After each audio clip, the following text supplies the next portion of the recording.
So welcome to Geeks with Kids, the geeky podcast from a parenting point of view. I'm your host, Erik, and on this very special episode, I'm joined by my very lovely wife, Megan. How's it going, Meg? Pretty good. It's all right. I can't complain. Yeah. Well, I can't see you because I'm off to the right of you because our podcasting setup is a little weird, but that's okay. The last time you were on, I think, was the Ubisoft Just Dance 2021 episode. That would be it. And that was probably our highest rated episode. Oh, dear. Which is funny. Well, that's not bad. Like, no. That means a lot of people listen to us and liked our opinions about a video game that we don't play anymore.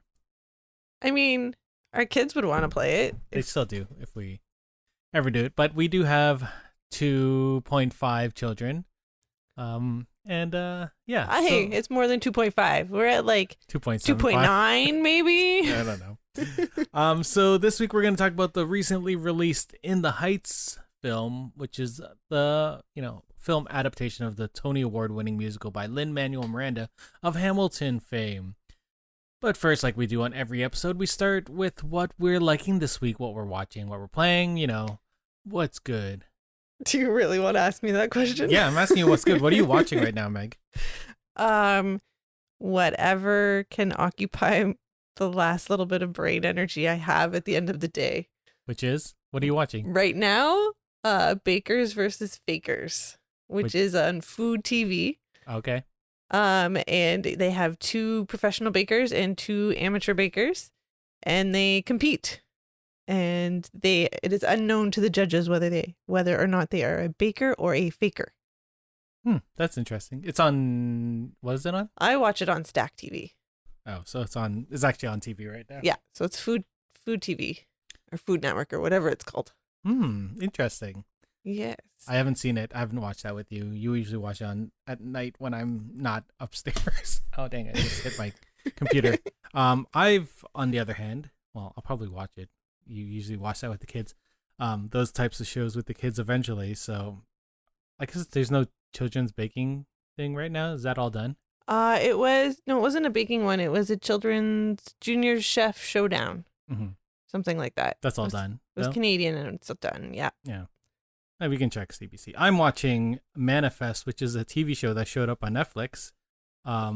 It's about an airplane that disappears for 5 years and then just shows up. But for the people on the plane, there's no time that has passed. It's just them landing. So there's a big, I like Lost, obviously. So I don't know why I like plane mystery shows because I don't like flying.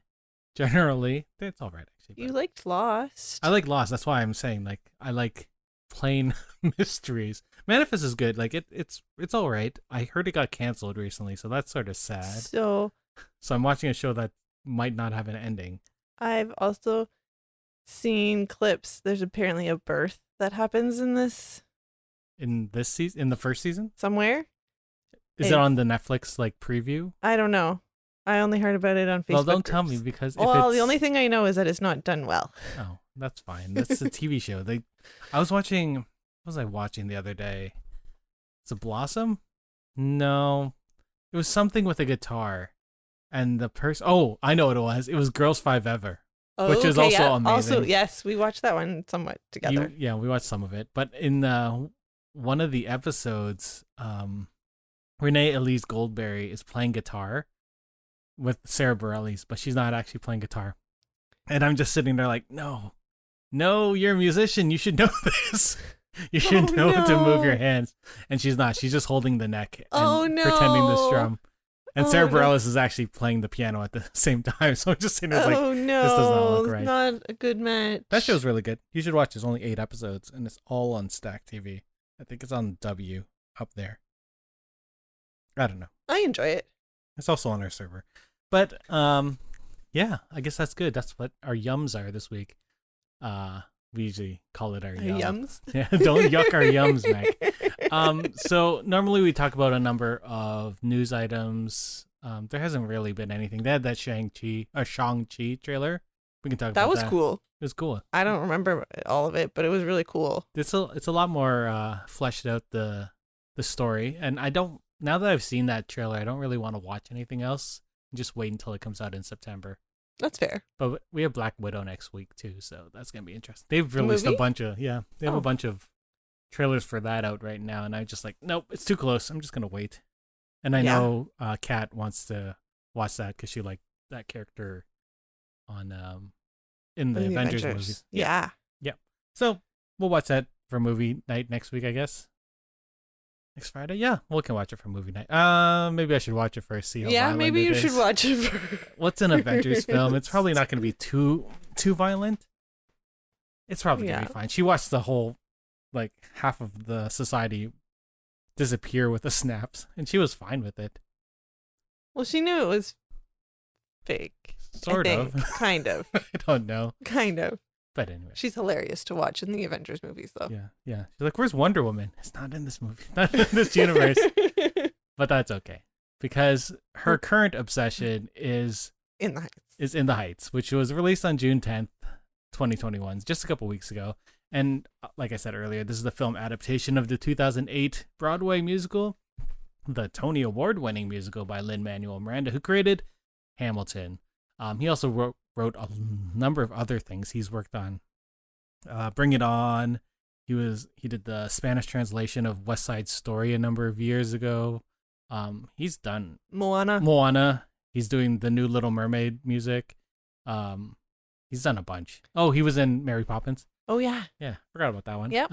Anyway, so this film was directed by Crazy Rich Asians director Jon M and stars Anthony Ramos, Melissa Barrera, Leslie Grace, Corey Hawkins, Lin-Manuel Miranda, Stephanie Beatriz, Olga Merediz, Jimmy Smits, and like more and more people. I didn't even write them all down because there were so many people. It was such a good like core ensemble. I should have wrote the name of all of the cast members, but I did not.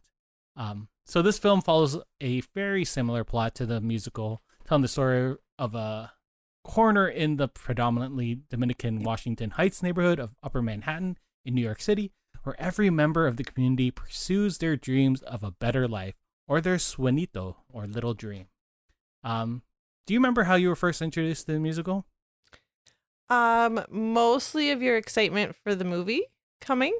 To be fair, I was listening to this musical a lot longer before. It's true. That is very true. But I think I only knew In the Heights and 96,000 and didn't really know the story or anything else about it other than it took place in Washington Heights. Yeah, people trying to pay rent. That's an inside joke about Megan not knowing what rent's about. Yeah.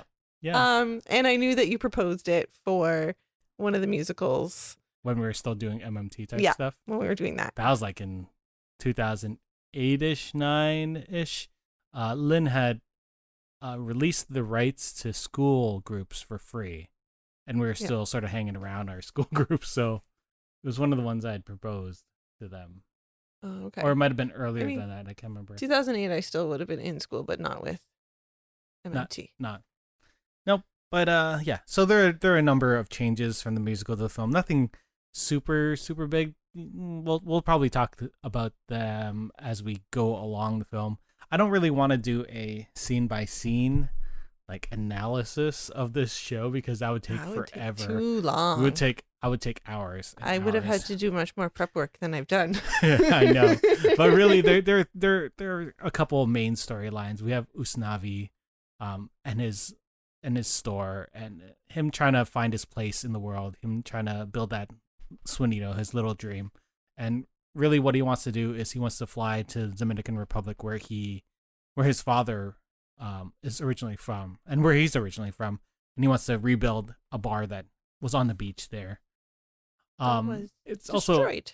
Destroyed because hurricanes. And then there's also him and his relationship with Vanessa, who's sort of been that his crush. I'm just gonna say crush. The person he's been chasing. Yeah, maybe. He's not really chasing. No, he's not really of chasing her. He likes her, and then all of his friends are like, "You really should ask shy her." around her, and yeah, for sure. And then we have Nina coming back from university to this neighborhood, and it's sort of about her and her relationship with her dad and her relationship with Benny, which in the musical they didn't have a relationship prior to the show, so they added that backstory into the movie, and I think it actually really works. I didn't know that. Well, yeah. In the musical, she dropped out of college because she was helping pay for college, so she would take too many jobs, and then she sort of fell behind on her grades and she flunked out. But in the movie, they made it more about her being concerned for her father and her being concerned about not having a community there. Yeah. That's the part I got. Yeah, and we'll get into that when we talk about, or we can talk about those themes. And then really there are a couple other mini storylines, but they all sort of center around this changing neighborhood. We talked about it happening at Washington Heights and the gentrification of that neighborhood. Like people were buying up new stores. They talk about the the dry cleaning place that took up half of Rosario's taxi service. Yeah. And how they charge $9 a shirt, which is ridiculous. Yeah. And or napkin. Or a napkin, right? But I think the real showcase for that struggle between small businesses and what's coming in was really the Piragua guy versus Mr. Softy, which is a great little it's a mini storyline in this whole musical. It is. And it's played by the amazing Lin-Manuel Miranda, who played, the original Usnavi. And then we have, oh my God, why didn't I write this down? Christopher Jackson as Mr. Softy, I think. Yeah, I think that's his name. That's just what they call him. And they were originally going to cut this storyline, like the Mr. Piragua guy, but it sort of feels like something very core to this story, right? Yeah. I mean, it talks a lot about the neighborhood, and Mr. Piragua's going around and trying to sell all of his snow cones with syrup. Yeah. Which is more traditional, right? Much more traditional. It's the idea of tradition versus this new modern, or at least this new new versus Westernish. I don't want to say Western, that doesn't sound right. But this newer modern type thing. Yeah. Then we also have we get Daniela and Carla, who are being bought out, and they're getting sort of pushed out of Washington Heights to go somewhere cheaper, which is sort of breaking up this cultural neighborhood. I think, do you want to go into any of those in more depth right now? Well, we can probably talk about there's so many different things. We can talk about representation of people of color and family and community, because that's really what this whole film is about. It's about love and representation and family and community, like I said earlier. Yeah. And Lin-Manuel couldn't find a role for himself, so he wrote one. Yeah, for the musical. Let's rephrase. For the musical, yes. This whole musical was brought up because he had studied music at Wesleyan. I don't know how to pronounce that university in the States. And when he was doing all of his studying, he was like, "There's no one like me on stage. At least there's no real roles for me. You can do West Side Story, and that's about it." And I understand being someone of Asian heritage and being told, we have Miss Saigon, and that's it.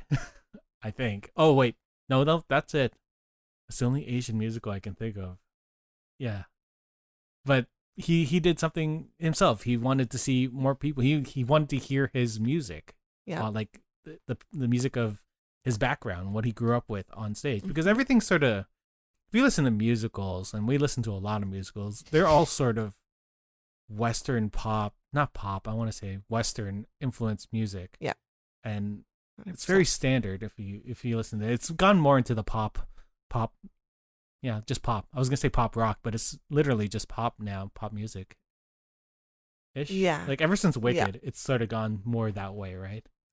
Yes. Stephen Schwartz has gone that, especially with when we get Prince of Egypt back in the 90s, where he really got to shine, and then he moved more prevalence into into. You don't know these movies. No, I don't. Prince of Egypt was an animated film. I know the film. I didn't know it's a musical too. Okay. The movie. Yeah.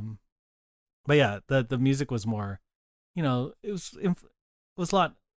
Musicals around then were influenced by pop stars. You got Elton John, you got Phil Collins doing Tarzan, right? Yeah. So we sort of switched to that type of music in musicals. Like Right. most of the times you'd feel, at least 80s, we'd have Sondheim and Andrew Lloyd Webber, Sondheim. right?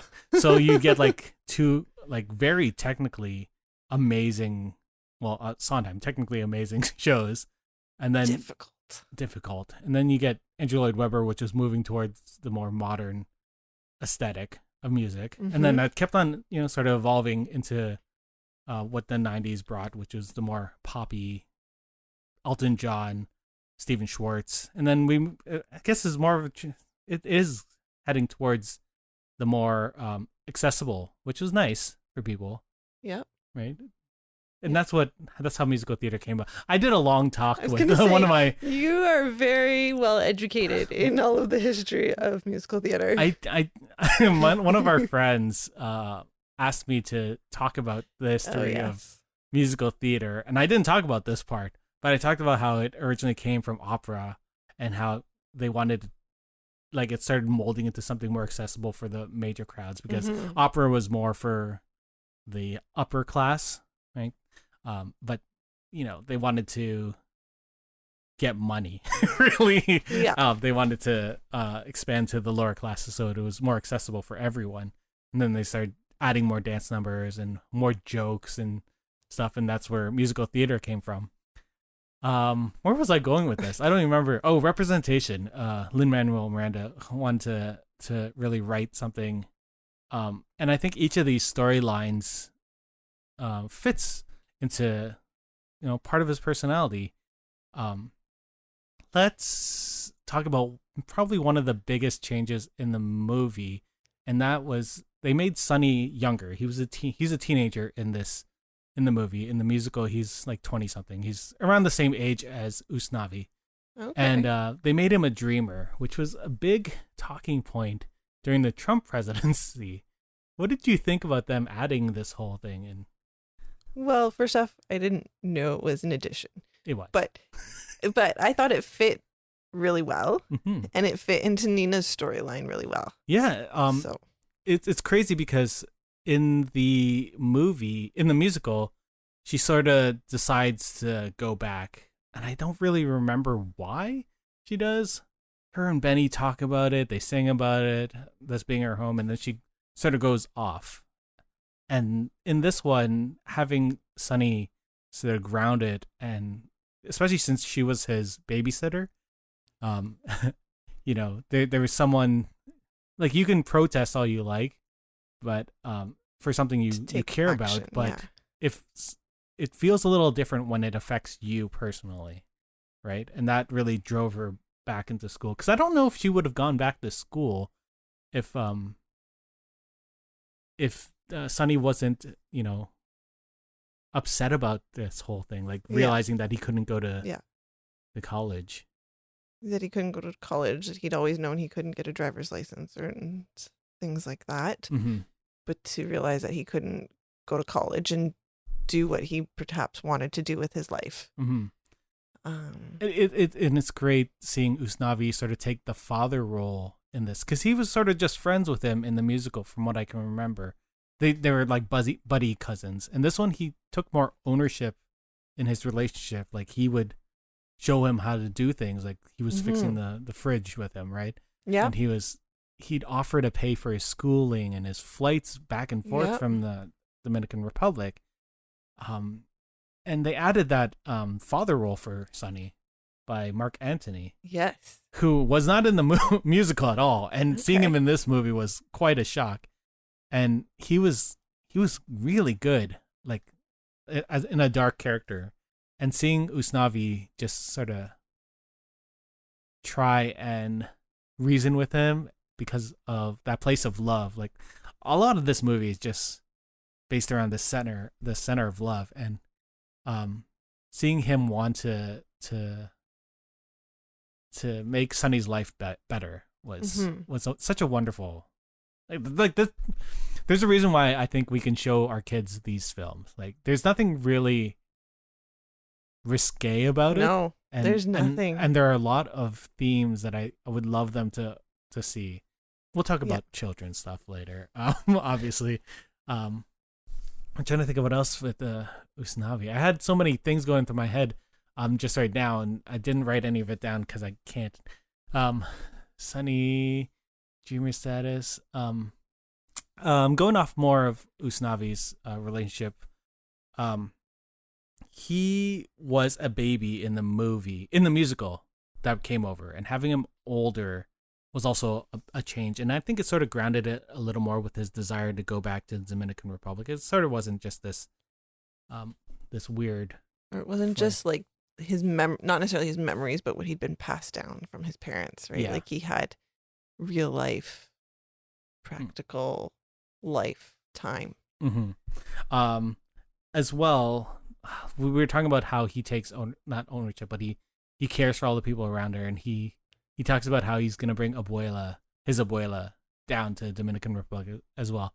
And this is sort of it's the same as the musical pretty much, but there are a number of changes with the abuela's story.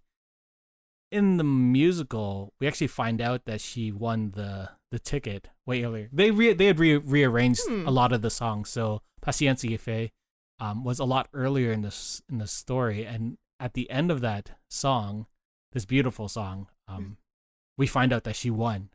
Interesting. And then she tells Usnavi that he's gonna give some of the money to him as well. There's a lot of the fact that they changed that to the ending made it so much better, and then Usnavi decides to give pretty much all of it to Sunny for that fight for his green card status. Yeah. Emotions, so many emotions.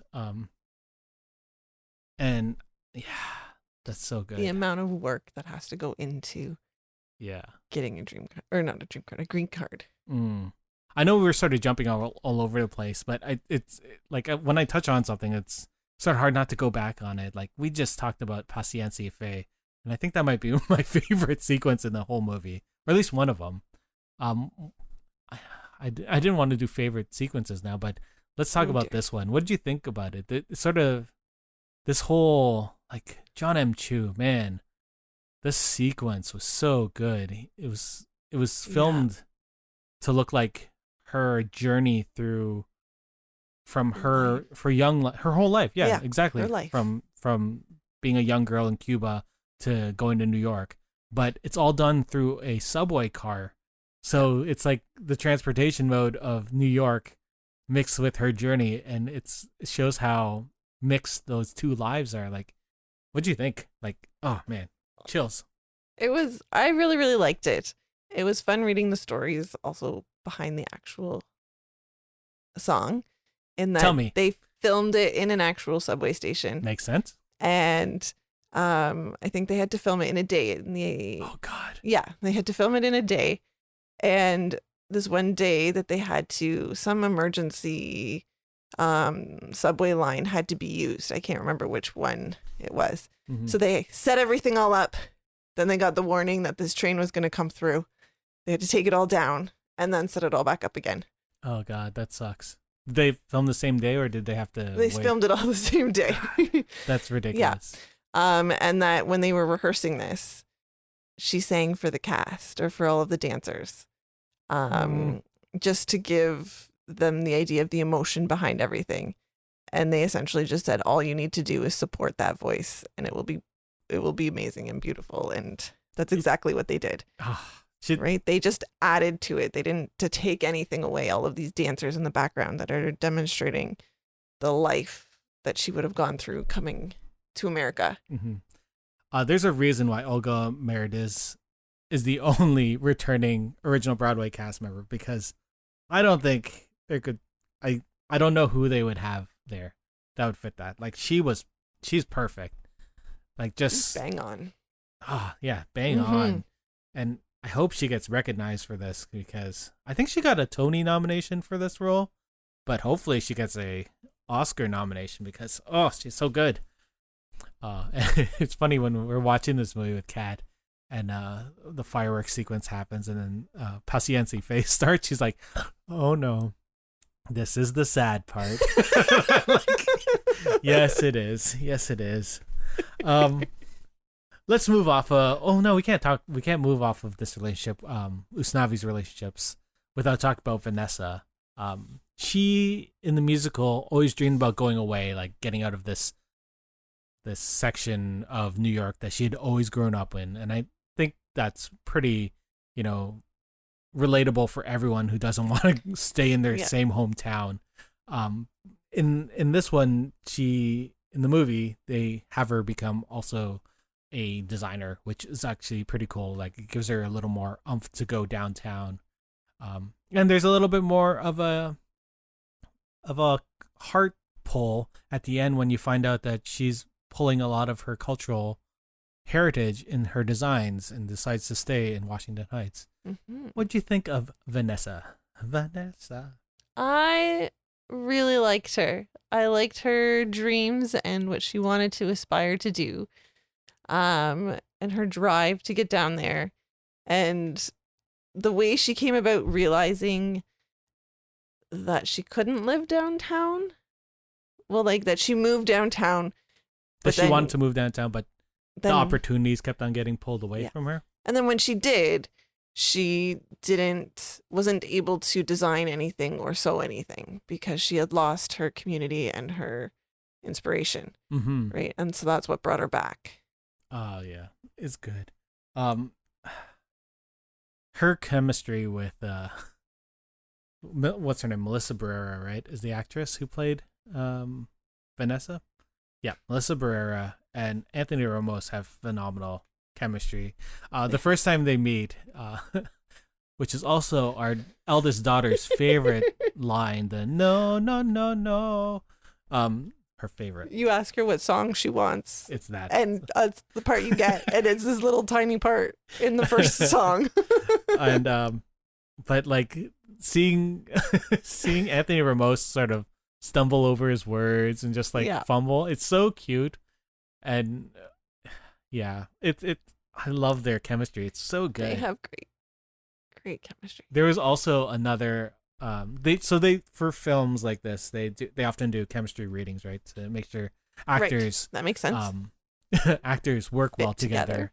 And Leslie Grace, who plays Nina, and I lost my Corey Hawkins, who plays Benny, were actually, they didn't know that they knew they were going to a chemistry reading, but they didn't know that they were like playing off each other. Mm-hmm. Well, as they were walking to the building, they sort of met at the door and sort of fumbled with the door, one person tried to open the other, and then they rode up the elevator, and it was so awkward and lovely. This is what Corey Hawkins was saying, that they knew that the chemistry was real from the moment they met.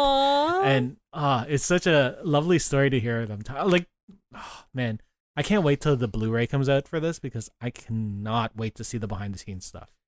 Yeah. Everything that they like, just hearing how much of a family, like the one thing I love about doing theater and musical theater is that for a short period of time and a very intense short period of time, you become a family pretty quickly. Like your cast, your crew, and your musicians. Don't forget the pit. They were the last one that I was going to put in. I was going to say I wasn't sure if I wanted to say pit or musicians, so I said musicians. Because they're not always in a pit. Sometimes they're on stage. And true.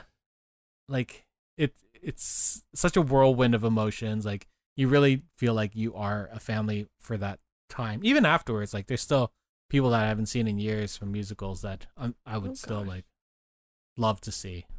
Like I talked to people in England that were part of MMT. Yeah. I was just like, yeah. We had a reunion not that long ago, and not before the virus. Before the virus. Oh, sorry. Before the virus, and it was like we no all time just kind of like we fell back into things, which is weird, especially when we had kids like running around the whole thing. So it'd be children. Us farting around, and then occasionally yelling at our kids to not hurt themselves. Yeah. But going back to Nina and Benny, this is probably one of my favorite relationships. I love the way they supported each other in this film. And in the musical, like the relationship was new, and Mr. Rosario didn't really. There was this weird cultural. I don't want to say racial, but it was sort of racial, where Mr. Rosario didn't think Benny was worth like going out with his daughter, which, you know, as a as a dad, I understand. Yeah, I understand, but like, I love that there was this friendship between him and Mr. Rosario, like Benny and Mr. Rosario in this one, because he had been working there so long and sort of like his right hand man, and then he had this relationship with Nina earlier, so he sort of felt like family to them already. He did, yeah.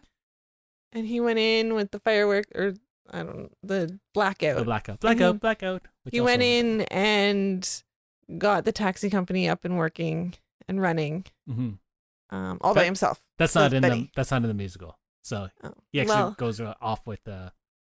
Goes off with Nina? Yeah.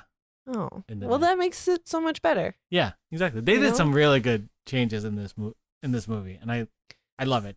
This is a high bar set. Like, I remember when I saw Moulin Rouge back in like 2001. I think it was 2001. I was like, ooh, this is what musicals should be. And they sort of went that way for a little bit. Like we had Chicago and stuff. And then, yeah, no, this is pretty much the high bar. This is very high bar. Which, you know, West Side Story this year. Ooh. Hopefully, we'll see. Tick, Tick, Boom, when's that one? That's also this year. Oh my God. This also year. Directed by Lin-Manuel. Yeah. Not also. It is directed by Lin-Manuel. Yeah. Let's go back to Nina and Benny, because we're not doing a very good job of staying. Yeah, we're sort of all over the place. But what do you think about her storyline?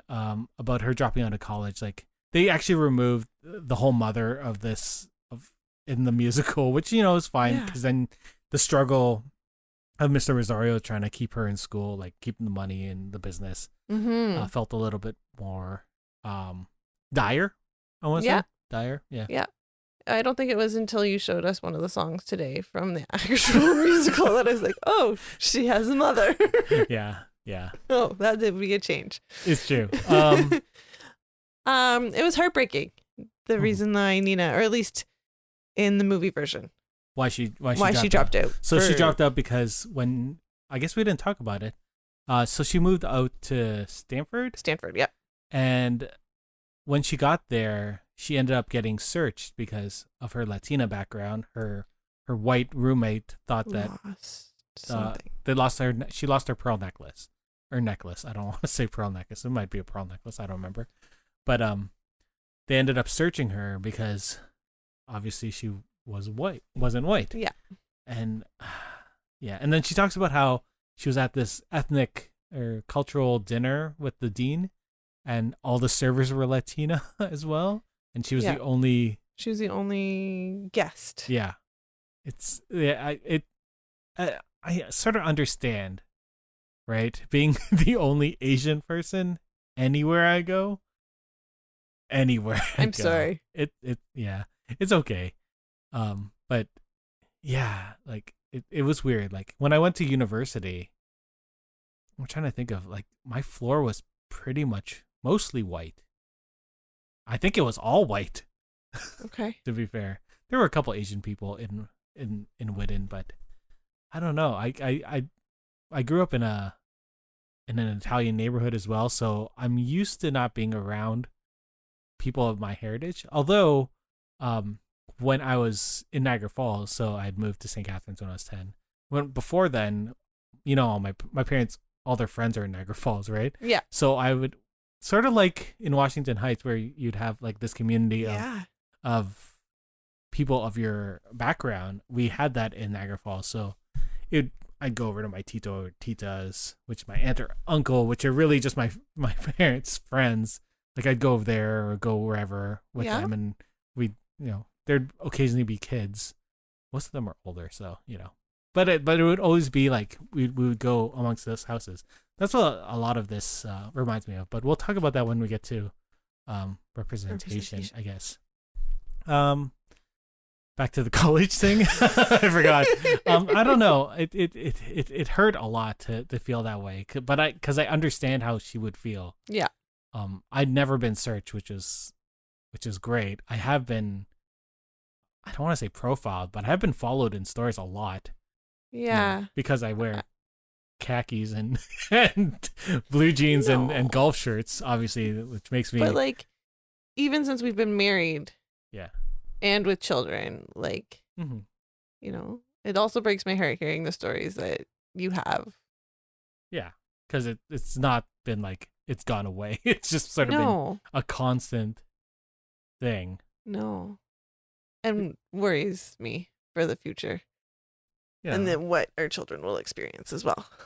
Well, yeah, but as long as we just teach them, or at least give them the tools to handle it. I don't know if I ever handled it properly. I just sort of learn. You lose that little bit of innocence whenever it happens. I think I was 10 when I had my first racist thing. Probably 10, maybe younger. I don't know. But we can talk about that off mic. That depressed me here. We talked about the Pragas, changing neighborhood. I loved the representation. There has been some I want to say controversy about the colorism in this in this show. I said criticism. Yeah, criticism. In this in this movie, Washington Heights is a very Latinx community, but there's also Afro Latinos as well. So there are a lot of darker skinned Latinos in that neighborhood, which weren't really represented in the film. So there were a number of reporters that were asking Lin, what up with this? Yeah. And he didn't like shoot it down or anything, but he was definitely very, he was very open to listen to their criticisms. And he said that, I'm hearing what you're saying and we're learning. And all he can do really is try better next time, which is a great thing to say. And I remember watching, I can't remember which late night show or some talk show. I'm pretty sure it was talking. Oh, it was Trevor Noah. Trevor Noah was talking to Lin about this whole thing. And one of his writers said, you know what? These reporters aren't angry, or no one's angry at Lin for this, but they know that if there was anyone that would do anything about this in the future, it would be Lin-Manuel Miranda. Absolutely. Which is, when I heard that, I was like, oh my God, don't cry at YouTube right now. Don't cry at Trevor Noah. This is not a thing that we need to happen. What do you think of that? His response to being the whitest person in this room, including the paper.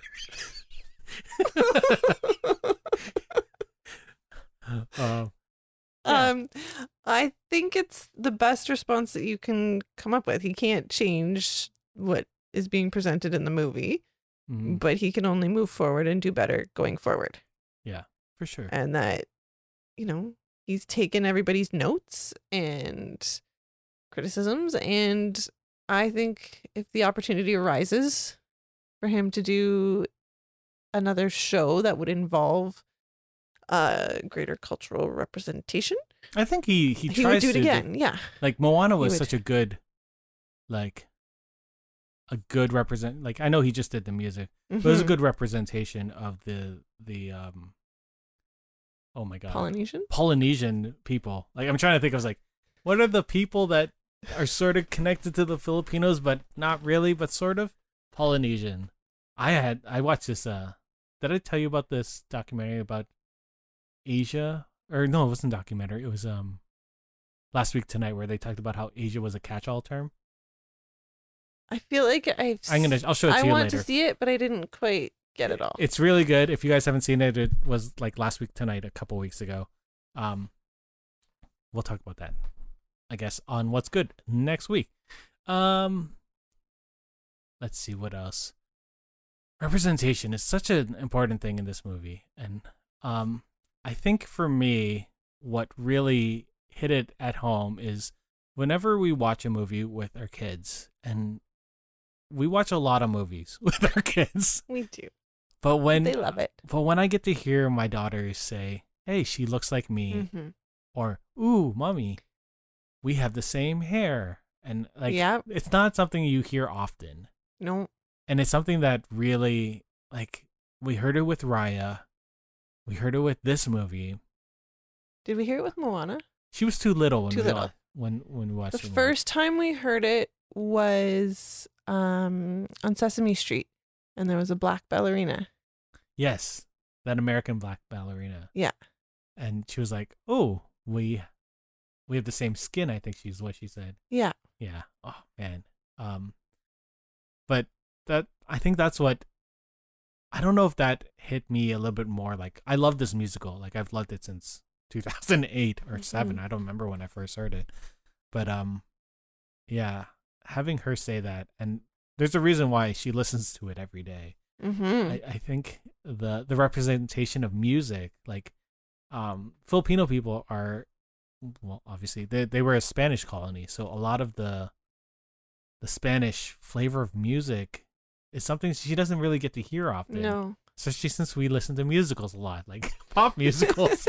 But pretty much recently it's been just In the Heights. Like, she'll put it on, or Princesses, and I'll be very much happier when she plays In the Heights.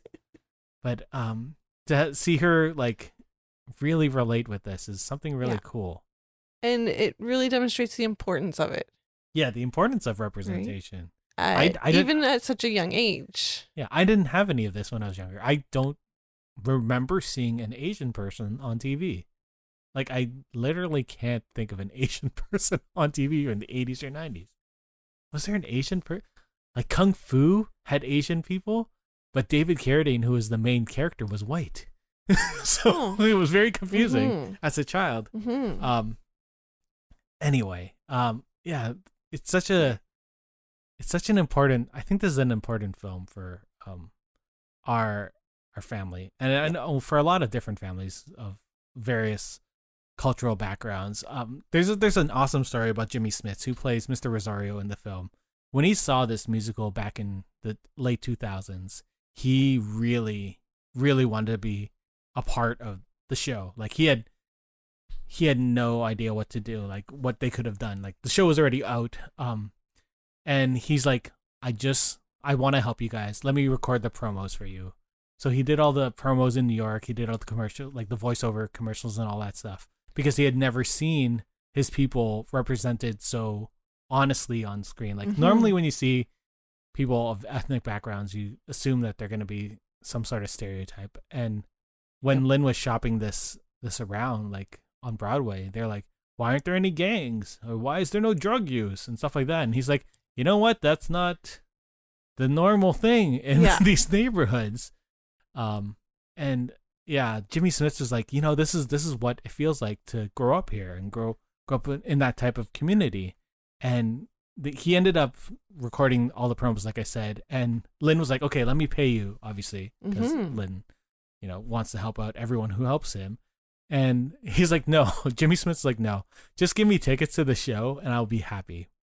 Which was such an amazing, I'm glad they brought him onto this movie, because and then it comes full circle where he's now a big part of it. Exactly. And such a good role. And like, good job too.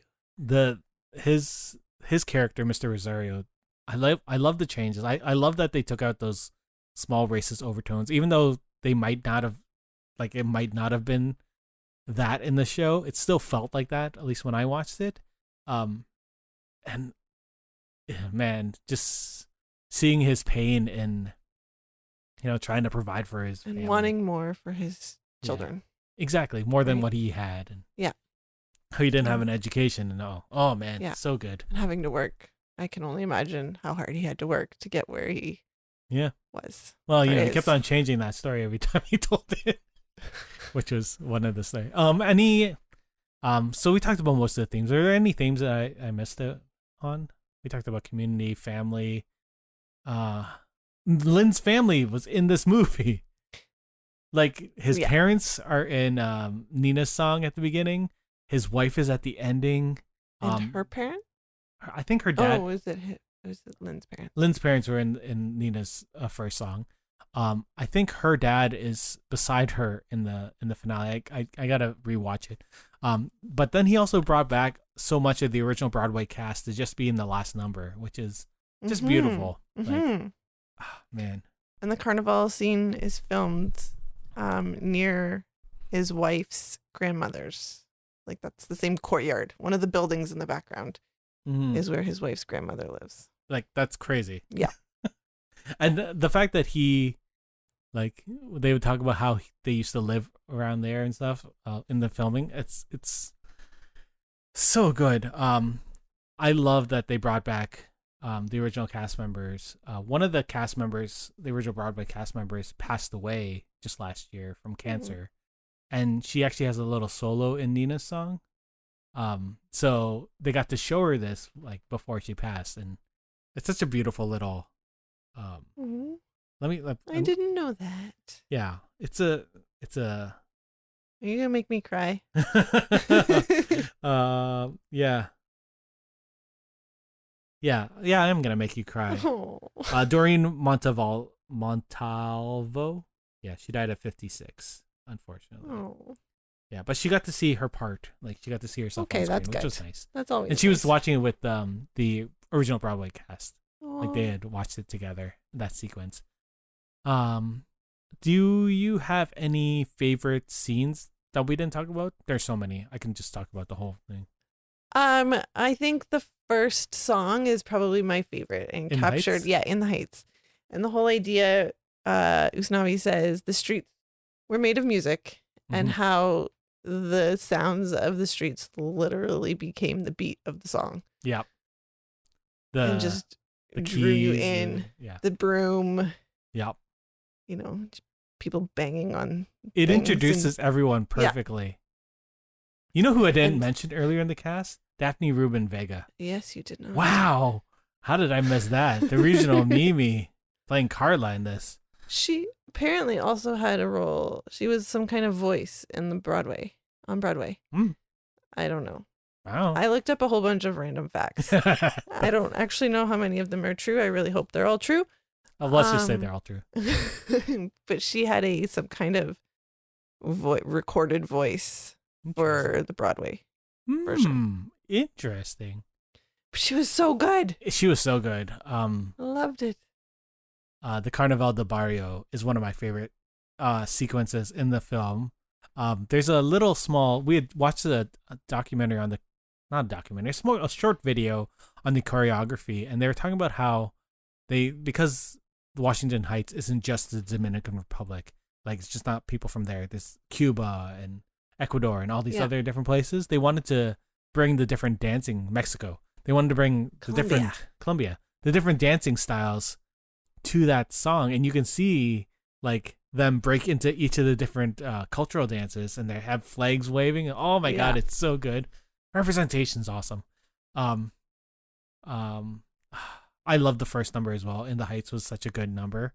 I love Usnavi looking out of his window. You know that window CGI, right? That's not really Damn there. It. They couldn't film a camera panning in while people are dancing. They had to add that in afterwards. I just thought it was actually like the images were just put on top of each other. That's kind of what I thought it was. Yeah, so they filmed the dance, and they filmed him. They filmed him standing there in this open area. Then they put the glass in front, like in CG, and then they put it's him looking out of a window while all of these people are dancing in the middle of the street. Yeah. And it just kind of shows the life of this community. Oh, it does. I love like the first time you hear the ensemble is when you see people just waking up in the neighborhood, and it's all just random people, and how music is. Man, like music is such an important part of like Filipino people's background. Like we love to eat and we love music, obviously. But like I can see where the Spanish influence is there, like absolutely. Because music is such an important part of all of that. Oh, And dance. Like your family loves to dance. We love to party. Yeah. Yes. We love to dance. I miss dancing. I love doing that. Oh. But what other good one? All of them, man. Like all of the songs are good. No. I mean, 96,000 is always obviously great. Random facts about 96,000. Do it. It actually, all the extras are actually residents of Washington Heights. That's cool. So it is their big community pool is where it's filmed in. And they said, and so that's why your dancers are not always totally lined up and the costumes are not always matchy because they have residents. They're just random people? Random people. But I didn't notice any of either of those things. I think they also had dancers there. Obviously. Yeah, they would have had to. Yeah, they would have Mhm. had to do the choreography and train them. But they had 600 to 700 extras. Yep. In that scene alone. That makes sense. We should have just went up there when we were there in New York, because then we could have been there. We could have been standing in the back just watching. And then the logistics of this scene. They of course had to have lifeguards. Yep. Because you don't want anybody drowning while everybody else is singing. splashing. Yeah. And dancing and creating purposeful splashes. You don't want to have somebody purposeful splashes. Yes. You don't want to have somebody getting lost and It's drowning true. in the middle. Because people are diving and stuff in it. Yeah. Yeah. Yeah. The one thing I would never have thought of is the dry towels, the number of dry towels that they would have needed to provide. Oh, yeah. And it was not just like one per person because they would film and get out and dry off. Yep. Because they didn't want people to get hypothermia. Yeah. Yeah. They didn't want that to happen. Yeah, that makes they sense. would have to have so many towels. They'd have to do multiple takes, right? And Yeah. from different angles. And Yeah. what if a take didn't work? Oh, my God. That would be like billions of towels. And it rained every 20 to 30 minutes. Oh, no.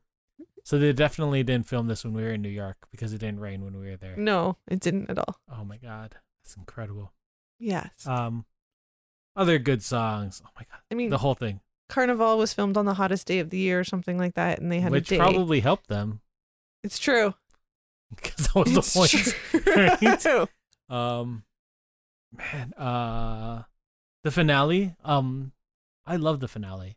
Like adding the whole daughter aspect and showing that his Suanito is actually his shop.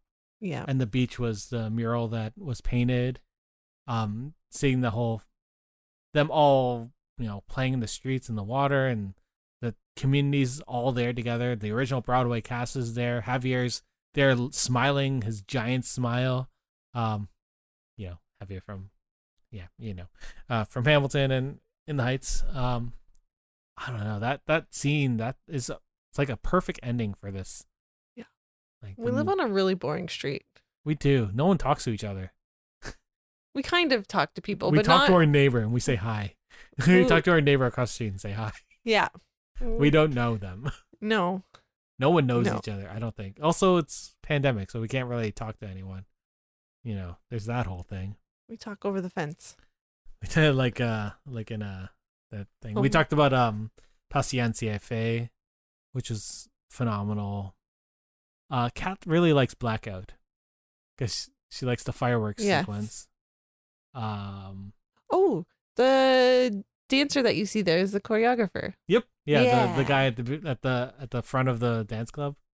Yeah. I love the piragua sequences.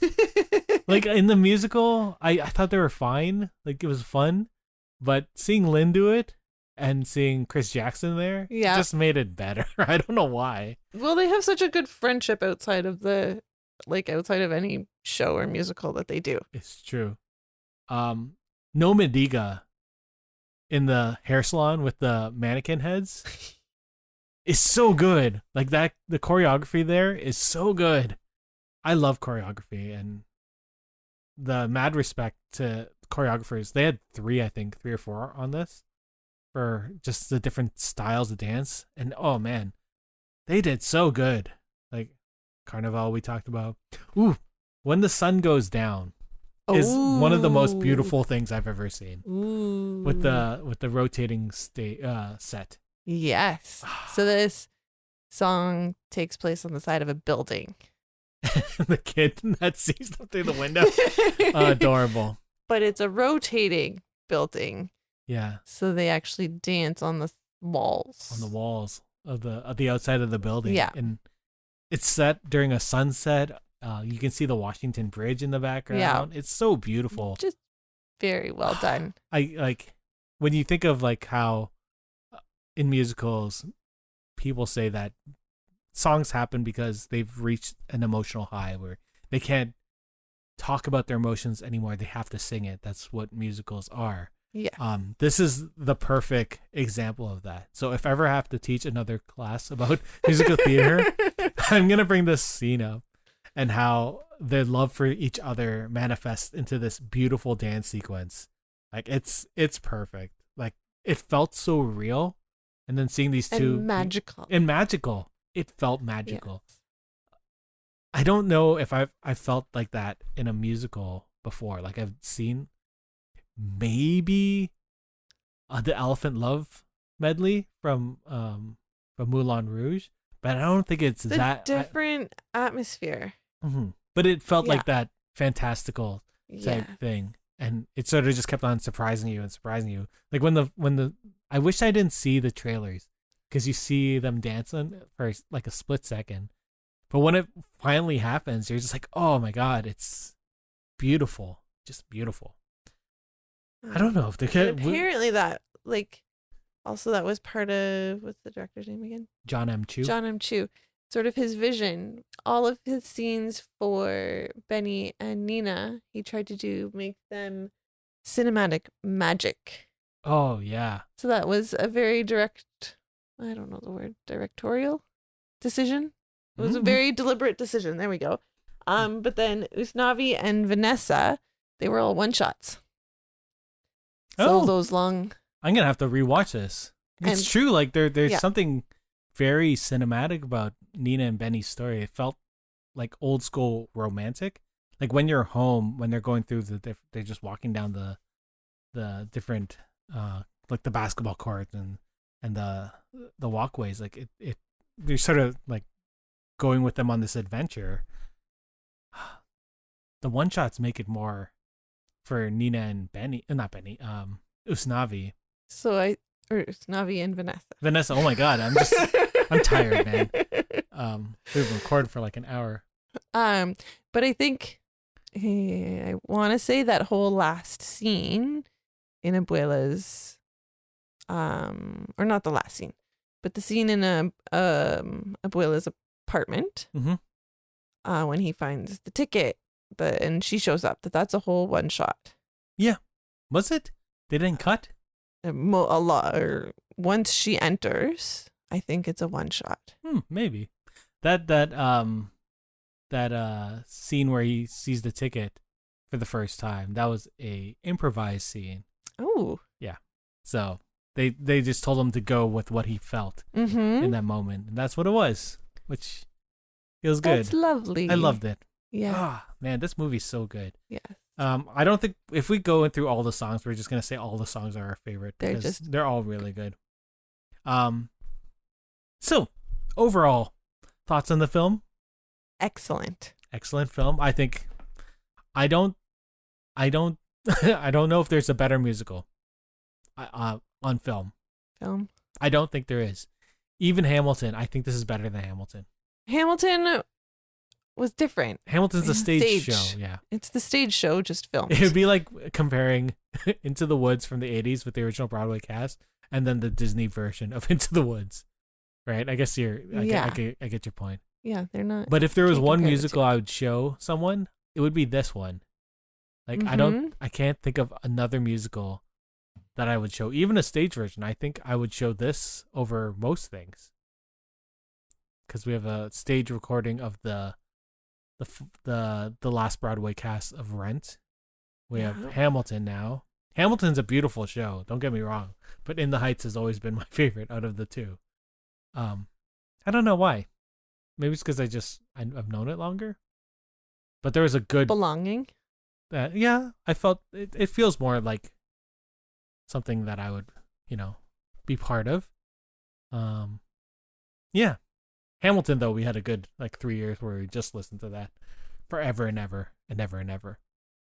Yes. Yes. You had no. Yeah. Anyway, I think this movie's wonderful. I would, if I had to give it a rating, I don't necessarily like giving ratings. This would be a perfect movie. I don't think there's anything wrong with it. I can't think of anything that's wrong with it. No. Even the colorism, like that critique, I was like, it's not really a critique. At least for me. I don't know. No. Again, yeah. Okay, what age range would you recommend this film to? Is there an age that you wouldn't recommend it to? I mean, our 2-year-old watched it. She's fine with it. She didn't necessarily watch the whole thing, but she's watched the whole thing now, though. Probably. We've watched it a lot. But she loves it. Like, the music is so... It has almost gotten her dancing, too. Yeah, she dances a lot more now. She does. She's sort of doing that salsa dancing, sort of like Kat does. Yeah. Right? It's so adorable. Cute to see her want to dance now. And I feel like it was a large part, now that I actually think about it, since we watched this movie. Mm-hmm. It's I don't know. It just seems like I don't see any other like ways we could show them different styles of music and dance without them being like, oh, this is just a music video, and then they get bored with it. Yeah. Right? At least this has a story that... I think, or at least Kat got invested. Yeah, exactly. Oh, man. Good times. I like this movie. Let's watch it tomorrow. No. I'm sure we'll be watching part of it. We'll watch at least one song. Or listen to it. Yes. We'll listen without to it a doubt. I'm just going to put on the karaoke version, and then me and Kat can sing through the whole thing.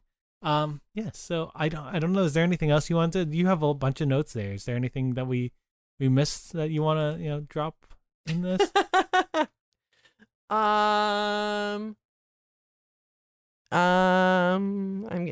He's pointing at the mic. I mean, I don't know. There's that Lin didn't actually make good piraguas. Yeah, that's funny. That's a fun little tidbit. I just assumed they were snow cones. I've never had a piragua, so I don't know. I assume. I think it was that he wasn't good at shaving the ice. Oh, that was the problem. See, that's when you need a hollow ice thing like we have in our household. An ice shaver. An ice shaver. But they just have like big blocks of ice and then like a razor. Yeah. Or like some sort of spatula. He wasn't very good at that, but he knocked over the cart a couple times. That sounds like something Lin would do. And then when he caught the syrup, that was genuine excitement because that was the only take where he caught the syrup. I would worry that he would hit a child with the bottle. Right there. They're all right there. Man. Yeah. Oh, I loved having a post credit of that. That was a good that was a good post credit. It was good. That's the only other one I have. Oh, yeah. There were a number of other things, like they did lyrical changes that I thought were cool. They took Trump out because it's better to just take him out of a musical. Yeah. They took out a slightly racist joke. Got more hoes than a phone book, a Japanese phone book or something like that. Oh. Which was taken out, and they replaced it with I got more flows than Obi-Wan Kenobi, which is much better because Star Wars makes everything better. But those two lines were pretty much, they're 96,000 and they're right at the beginning. And there are a couple other lyrical changes for story reasons. Carnival del Barrio doesn't mention that he has the money and he's using that money to go away, right? Because he doesn't know he has the money at that point. Yeah. Stuff like that. Most of the other stuff, they've cut out a number of songs. Obviously, I said that earlier. But there are a number of backing tracks, like just the instrumental music that plays over some of the characters. So Mr. Rosario has a song in the show that talks about him growing up, and the music is actually played near the end when he's talking to Nina, when she finally says that she's going back to school. Mm-hmm. So having that there sort of, at least for me, undertones that with a little more gravitas. Yep. Any other things? No. No, I'm good. No. You're sitting there, you're like, I'm too pregnant to stay awake, and Oh, I'm still so wide awake. tired I'm and- not.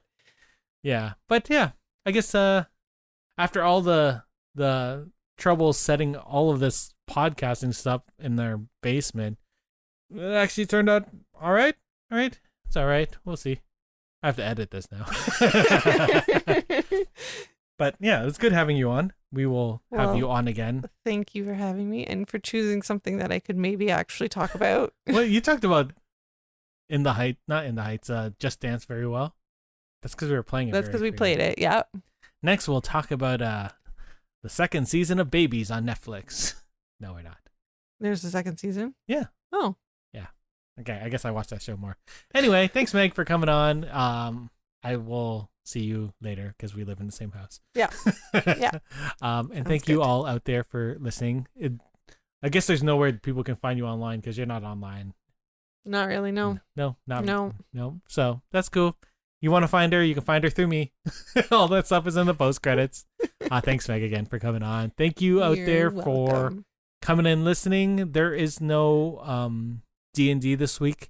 We will be back in another week, and then I think our next main episode is going to be about I don't want to call it a lady spies episode, a spy ladies episode, but it's more about women kicking ass. I think is what we're calling. Sounds good. It's about because Black Widow is going to be out, so we're going to talk about a bunch of women kicking ass movies. Yeah, it's going to be fun. Sounds interesting. It's a good list. Steve cultured it. So, yeah. Anyway, thank you for coming. Thank you, Meg, for coming. You're welcome. We shall talk to you guys soon. Goodbye. Well, that's it for us this week on Geeks with Kids. If you want to get a hold of us, you can send us an email at podcast@geekswithkids.ca. And don't forget to like us on Facebook at facebook.com/geekswithkids. Follow us on Twitter at geekswithkidscn. Check out our pics on Instagram at geekswithkids. And you can find all of this good stuff on our website at www.geekswithkids.ca. So if you like what you hear, why don't you hit that subscribe button and leave us a comment. This podcast can be found on iTunes, Spotify, Google Play, Stitcher, YouTube, and your favorite podcasting app. Thanks again for listening, and we'll see you next time.